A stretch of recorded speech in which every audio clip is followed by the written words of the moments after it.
जाए तब तक सुनते रहो। तो सच्चिदानंद रूपाय भगवान का स्वरूप सच्चिदानंद में है। विश्व का पालन संहार स्वयं भगवान करते हैं और तीनों तापों का नष्ट करते हैं। इसलिए श्री कृष्णाय वयम् नमः।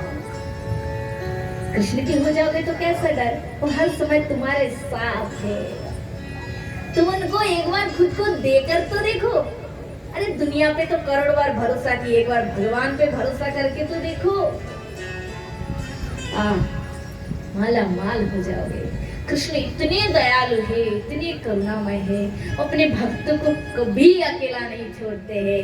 हर क्षण हर परिस्थिति में साथ रहकर अपने भक्तों को आगे बढ़ने की शक्ति देते हैं। इतने दयालु है भगवान। और भगवान को छोड़कर तुम किसके शरण में जा रहे हो? ऋषि शुकदेव मुनि की कथा वेद व्यास जी वर्णन करते हैं। यं प्रव्रजन्तं मनुपेतं पेतं कृत्यं दैपायनं विरह कातर आजुहावम् पुत्रेति तन्मयताय तरवो योभीने दुस् तुम सर्वभूतम हृदयम मुनि मानते। श्री शुकदेव जी मुनि 12 वर्ष मां के गर्भ में रहकर तब करके फिर संसार में जन्म लिए। माया मुक्त महात्मा थे। श्री शुकदेव मुनि वन में तपस्या की और तपस्या करते हुए जब वनवासी साधुओं के द्वारा उन्होंने जाना कि उनके पिताजी ने भागवत महापुराणों को लिखा, तो वे ध्यान समाधि छोड़कर उनके पिताजी के घर गए हैं। अगर पिताजी के पास गए हैं, जाकर उनसे भागवत की शिक्षा ली। शुकदेव मुनि वास्तव में गोलोक धाम से आए हैं। ये राधा रानी के क्रीड़ाशुक थे। राधा रानी की आज्ञा से पृथ्वी लोक पर आए और जीव के पास, जीव जगत में भागवत कथा के प्रचार किए। प्रथम इसके वक्ता सूत मुनि थे और श्रोता थे शौनकादि। नैमिषारण्य नामक क्षेत्र में भागवत कथा, पुराणों की कथा होती है। सूत मुनि से ऋषियों ने विनय की है, तब ये भागवत कथा उन्हीं को सुनाने के लिए विराजमान हुए। शौनकादि ने कहा, मुनि बड़े बड़े कथा सुनाते हैं आप, बड़ा लंबा चैप्टर रहता है, किंतु कलियुग के मनुष्य में इतना धैर्य नहीं रहेगा। जैसे इस पंखा को ना मेरे और मत कर दीजिए, उधर सारे गुजर बड़ा बैठ है।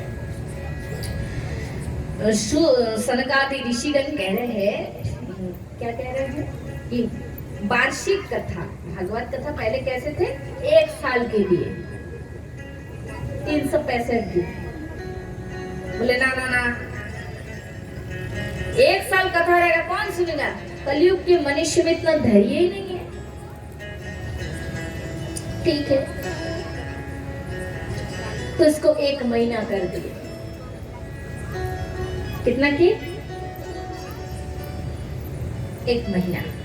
फिर देखा कि कलयुग में मनुष्य में इसके लिए भी समय नहीं, टाइम नहीं है, 1 महीने कथा सुनेंगे। फिर कम करके 7 दिन बनाए। 7 दिन में पहले 2 टाइम होते थे, सुबह 3 घंटा और शाम को 3 घंटा।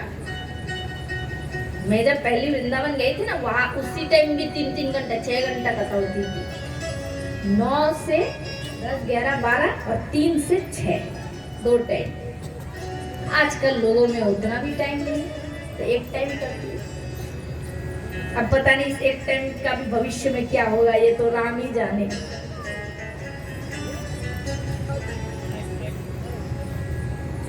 तो बोले 7 दिन के लिए भी हो तो भी लोग अगर भक्ति से सुनेंगे तो मृत्यु के समय उन्हें अनायास भगवान की प्राप्ति हो जाएगी। अब पैसा कमाते हैं, परिश्रम करते हैं, पैसा दिखता है कि आज मैं दिन में 5,000 कमाया कि 10,000, और लोग कहते इतना मैंने परिश्रम करके भागवत आयोजन कराया, मैंने क्या पाया? अरे ये जो पुण्य है ना, ये आपके खाते में जमा रहेगा। ये पुण्य दिखता नहीं है, पैसों की तरह, गाड़ी मकान की तरह जमा रहता है। और जब आपकी मृत्यु के समय आएंगे, उसी पुण्य से भगवान के लोग चले जाओगे। इसीलिए ये कभी मत सोचना कितना परिश्रम किया, क्या मिला, ये मत कहना।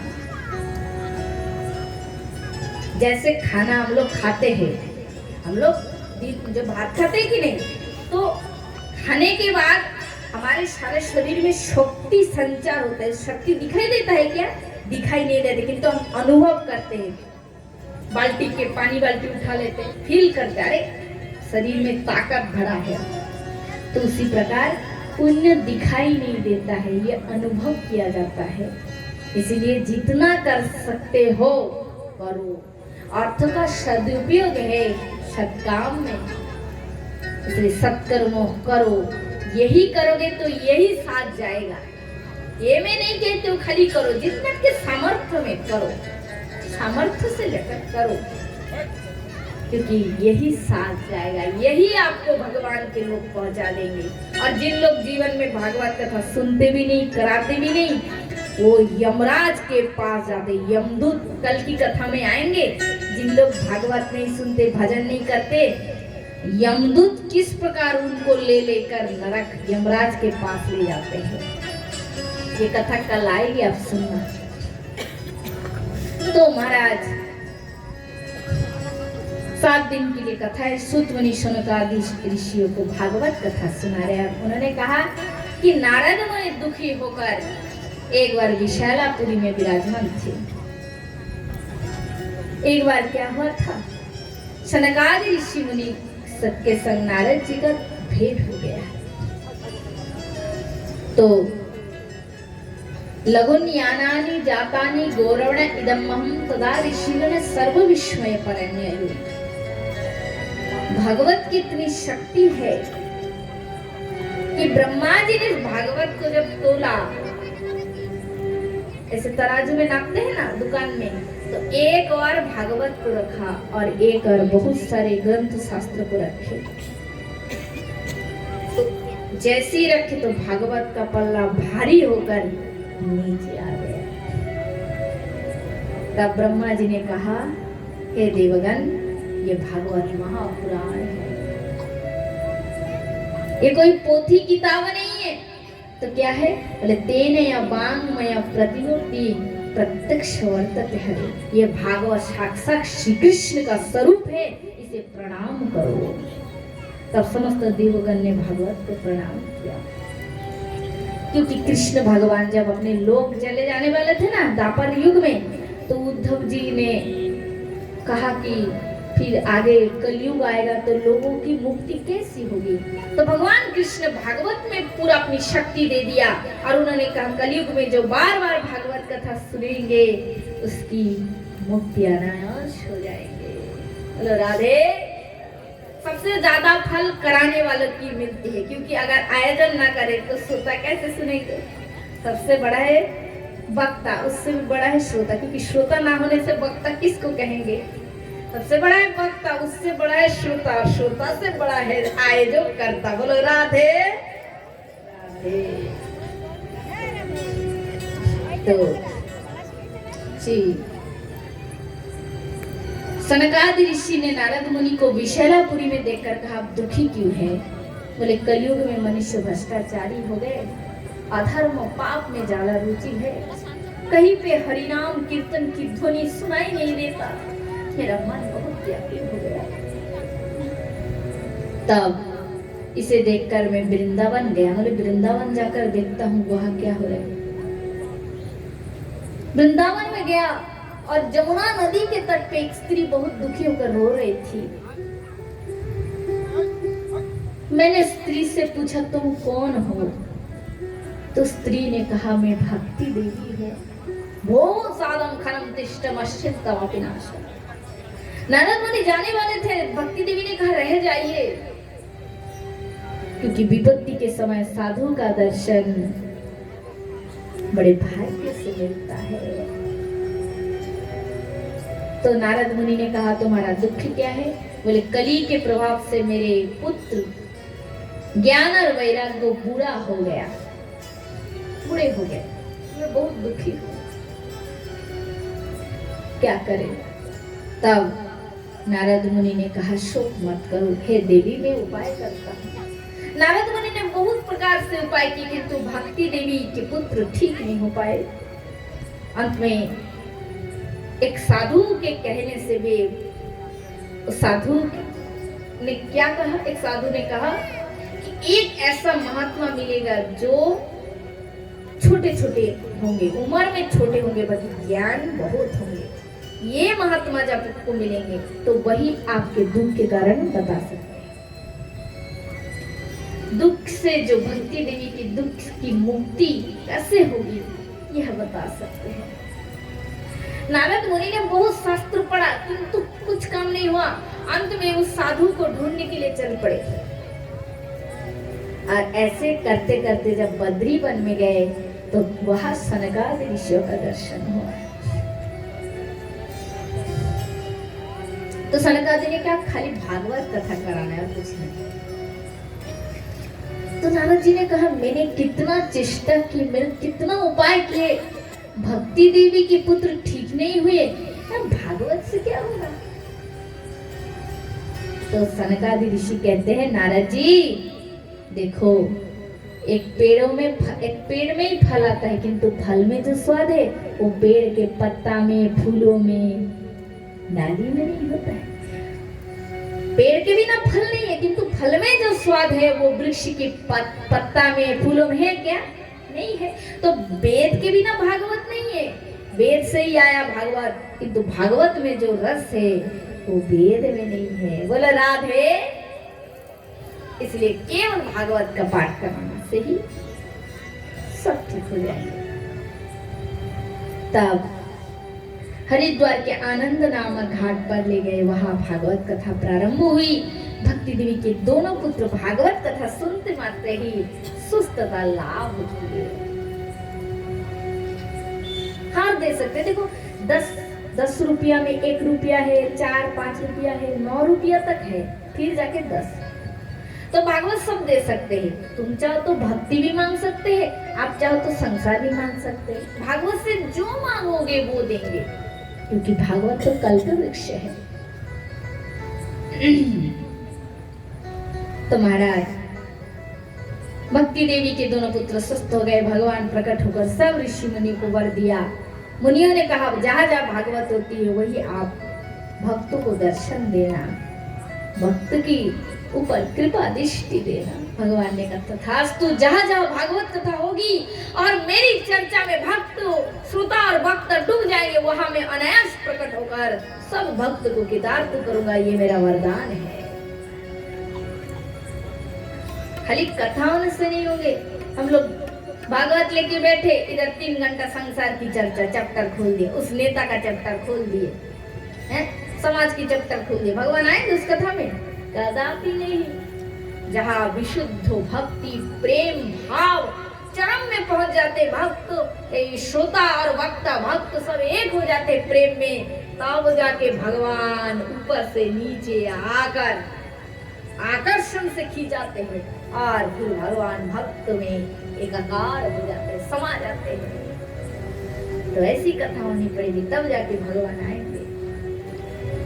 पूर्ण विनम्रता, पूर्ण विशुद्ध भाव, 7 दिन मन को विशुद्ध रखना है, किसी पाप का आश्रय नहीं लेना है। तो इसके बाद नारद मुनि ने सनकादि ऋषि से प्रश्न किया भागवत कथा कैसे कैसे मनुष्य को पवित्र करते हैं। तो सनकादि ने छोटी सुंदर एक कथा सुनाए। बोले तुंगभद्रा नदी के तट पे एक नगर था, उस नदी के पास जो नगर, उसमें एक ब्राह्मण रहते था आत्मदेव। क्योंकि ये जो कथा सुनी, इस कथा के शुरू का अर्थ है मैंने कोई साधु व्यक्ति भागवत कथा सुनकर भगवान को पाया, ये कोई बड़ी बात नहीं।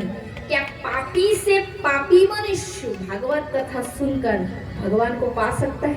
ये भगवत कथा पापी से पापी मनुष्य को भी शुद्ध करने की शक्ति रखते हैं या नहीं, ये प्रश्न है नारद मुनि का। तो इसी को सुनकर शनकादि मुनि ये कथा सुनाने लगे। कथा एक चैप्टर, एक उपाख्यान जिसे कहते हैं। इसे सुनो, इसे सुनने से तुम्हारा मन का संशय निवारण हो जाएगा। तो क्या बोले, वही तट, नदी के तट पे नगर है, उसमें एक ब्राह्मण रहता था। ब्राह्मण की एक पत्नी थी, सब घर में धन संपत्ति सब कुछ था, पर पुत्र नहीं था, संतान नहीं थे। ब्राह्मण ने बहुत वो किए, चेष्टा की, दान पुण्य आदि किए कि पुत्र हो जाए, किंतु फिर भी पुत्र नहीं हुआ। तो अंत में क्या हुआ, ब्राह्मण दुखी होकर घर त्याग कर दिए और मरने के लिए जा रहे थे। तब एक महात्मा देख कर उन्हें रोक दिए, बोले नहीं, आत्महत्या पाप है, ऐसा ना करे। तो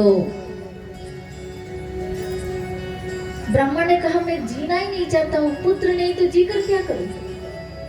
बहुत रोया। तो साधु ने एक फल दिया, उस फल को ले जाओ, पत्नी को खिला देना, तो तुम्हारे घर में संतान होगी। तो वो ब्राह्मण उस फल को लेकर घर गया और उसकी पत्नी को दिए। किंतु धुंधुली उसकी पत्नी थी, वो बहुत दुष्ट नारी थी। उसने सोची फल खाने से गर्भ हो जाएगा, ये सब झमेला है, मैं फल नहीं खाऊंगी। उसने फल रख दिया। उसकी बहन आई तो सब बोली। उसकी बहन ने कहा, टेंशन चिंता क्यों करती है, मैं हूं ना, मेरे तो अभी पुत्र होने वाला है, संतान होने वाला है, जब होगा मैं तुझे दे दूंगी, तुझे फल खाने की जरूरत नहीं, रख दे।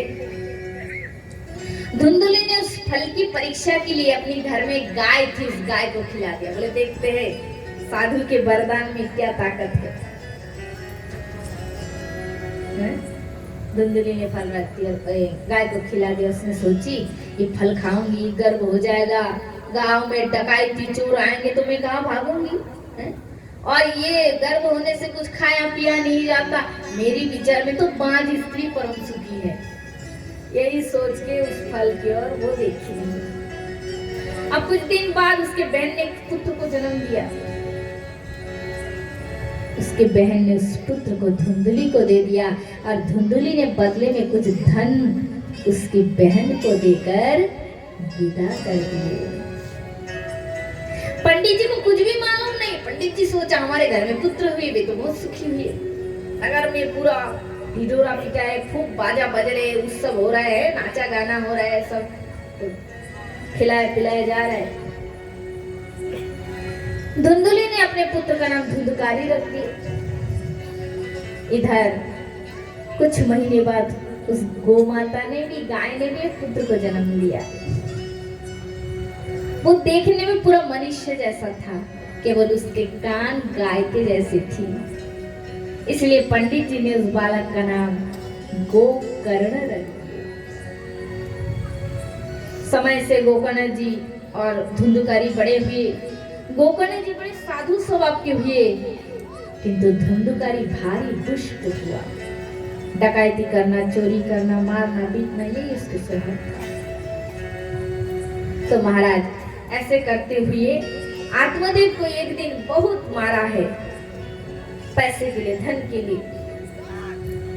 ब्राह्मण दुखी होकर रोने लगे, हाय एक पुत्र के लिए कितना कष्ट किया, पुत्र भी मिला तो इतना दुष्ट पुत्र, आज पुत्र के हाथ से मार खाना पड़ रहा है। दूसरे पुत्र गोकर्ण जी बड़े साधु स्वभाव के थे, अपने पिताजी को बड़ा सुंदर ज्ञान दिए। असारो खलो संसारम दुःखरूपी विमाकहं सुतकस्य धनमकस्य स्नेहवाजरते निशं न चन्द्रस्य सुखं कश्चिन् सुखचक्रवर्तिनं सुखमस्ति विरक्तस्य मनेरेकान्तजीविनम्। गोकर्ण जी ने कहा, पिताजी संसार असार है, पर दुख का घर है, यहाँ कोई सुखी नहीं है।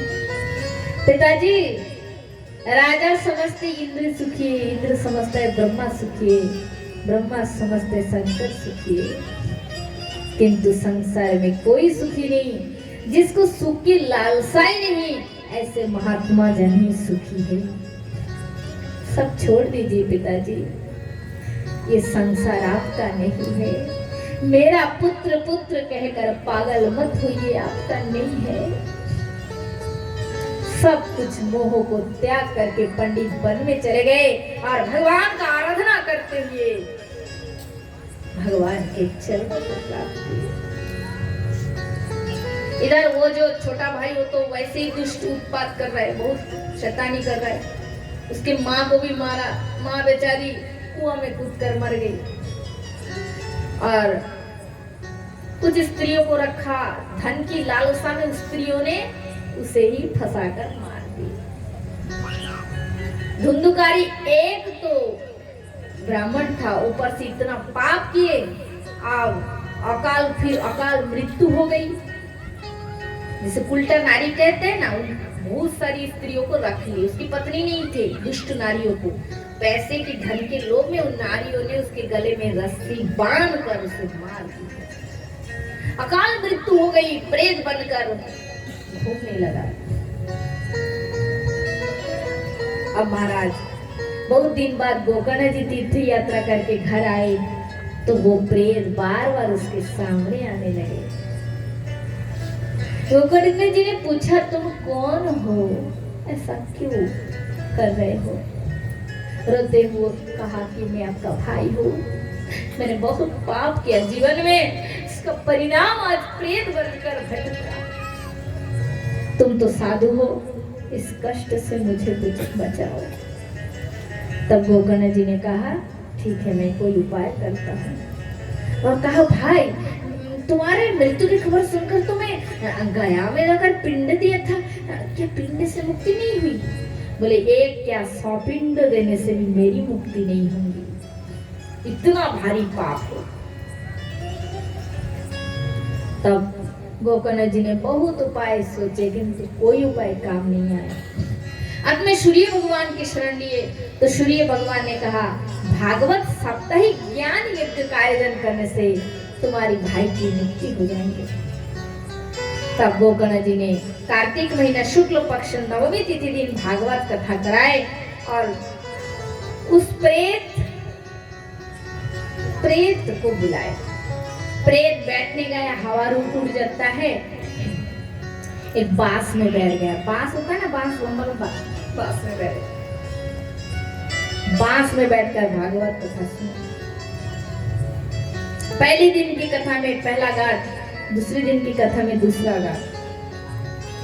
और बांस में देखे कि गाठ होता है ना बीच बीच में, 7 दिन की कथा में 7 तो गाठ फटकर अब वो प्रेत रूप में नहीं, वो नारायण भगवान के समान रूप में उस पंडाल में प्रकट हो गए। बोलो वृंदावन बिहारी लाल की जय, जय जय श्री राधेश्याम। तो सनकादि कह रहे, देखा नारद मुनि, भागवत कथा साधु को केवल मुक्ति नहीं देते, पापी मनुष्य को मुक्ति खाली नहीं देते, जो जीवन भर पाप करते हैं, भयंकर पाप करके, अगर होता है ना किसी परिवार में देखते होंगे पाप करके भूत बनते हैं, उसी के नाम में भी यदि भागवत आयोजन करोगे तो वो भी भगवान को पा जाएंगे। बोला राधे।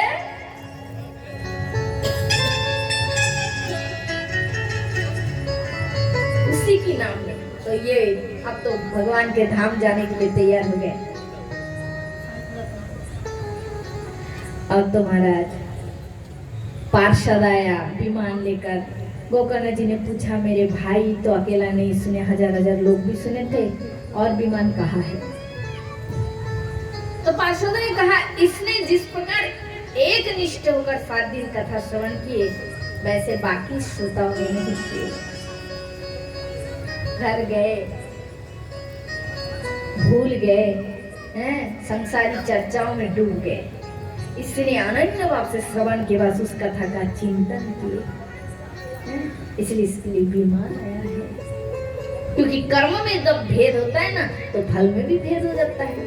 एक ही क्लास, एक ही क्वेश्चन, एक ही पेपर, एक ही कलम, किंतु हर स्टूडेंट के लिखने की जैसे अनुसार ही उसको मार्क मिलते हैं। तो कहकर चले गए गोकर्ण जी, हार नहीं माने, फिर भागवत का आयोजन किया उन्होंने। और इस बार श्रोताओं ने भी देखा हमारा नुकसान हो गया, हमने बहुत मनमर्जी की, तो इस बार तो खूब मन लगाकर भागवत सुने, हृदय में धारण किए। 7 दिन चाहिए कि शुद्ध आहार ले, 7 दिन। नियम बहुत है, वो सब नियम हमसे आपसे नहीं हो सकता है। 7 दिन उपवास रहकर कथा सुनना चाहिए, जो कि हमसे आपसे नहीं हो सकता है। इसलिए शुद्ध सात्विक आहार लेना चाहिए। भागवत कथा जो सुनते हैं, जिनको चाहिए इस कथा से हमें उत्तम भगवान की फल मिले, कृपा मिले, उनके लिए 7 दिन आप शुद्ध सात्विक आहार ले, किसी से झगड़ा ना करें, किसी की निंदा ना करें 7 दिन, और पति पत्नी 7 दिन अलग ही रहे, सहवास ना करें। और भी नियम है, जैसे चप्पल पहन के नहीं चलना चाहिए, और ओम नमः भगवते ये 12 मंत्र 108 बार जपना चाहिए। जो कथा सुने उसका मनन करें। इस प्रकार अगर आप 7 दिन करोगे तो ये भागवत का परिपूर्ण फल आपको मिलेगा। और जी ये सब नहीं करेंगे, किसको परसेंट 25, 25, किसी को 50, किसी को 10, किसी को 5, जैसा श्रवण वैसा फल।